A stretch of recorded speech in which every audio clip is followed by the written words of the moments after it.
Libraries are one of the best run aspects of Oklahoma City civic engagement, and we kind of take it for granted because it's just kind of always been one of the assets of the community. You don't understand how many other communities around the country have had to close multiple libraries, have tried to see year after year of funding issues and trying to figure out how they can get back open, and it's an annual process that city after city goes through across the country. And we have been so blessed here to have a community that supports its library systems. She said, if you want to see what this library does, come at 2 o'clock on a school day and stay till 2:30. And I did.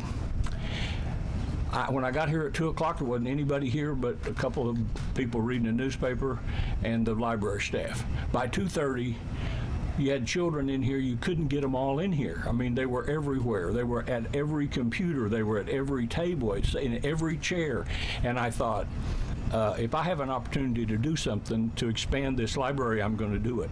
And it was that one example for me that made sure that this was in the 2007 bond issue for expansion. Let me tell you a little bit about the old library, or the original library. It opened back in 1951, and it cost, at the time it was built, $212,000 to build that.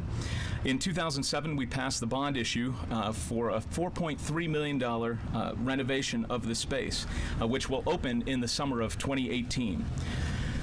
The new building will, in fact, take the existing space from about 12,000 square feet up to about 19,000 square feet, and will accommodate twice as many library members as the original.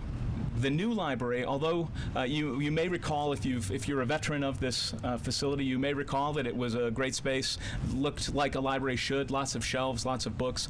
The new space will still have a lot of that, but it will be primarily focused on spaces for people. Small group study rooms, story rooms, a dedicated teen space, a dedicated children's space, and a meeting room that'll hold up to 150 people that can be split into 2 sections, fitted out with the latest technology. One of the things that our new buildings are, what we're trying to incorporate, as you've seen in other buildings, is this idea of light.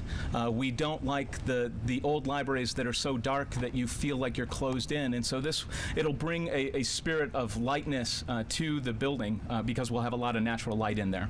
We'll also double the number of computers.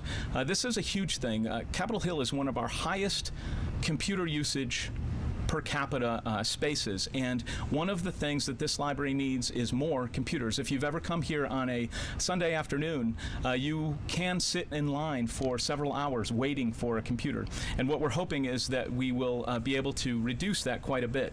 I also wanted to talk about this site. This is a very historic site in not just Oklahoma City's history, but the state of Oklahoma.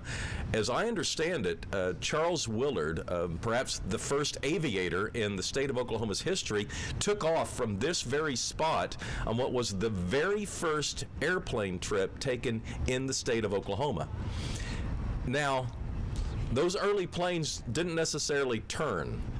And so when your plane doesn't turn, there's only 2 possibilities. You continue to go around the earth and come back on the other side, or you crash.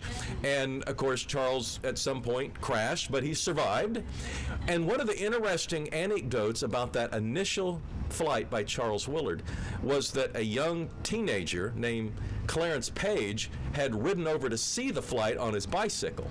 And Clarence Page became one of the most famous aviators in the state of Oklahoma's history, and we now have an airport named after Clarence Page in the south, actually in the western part of the city.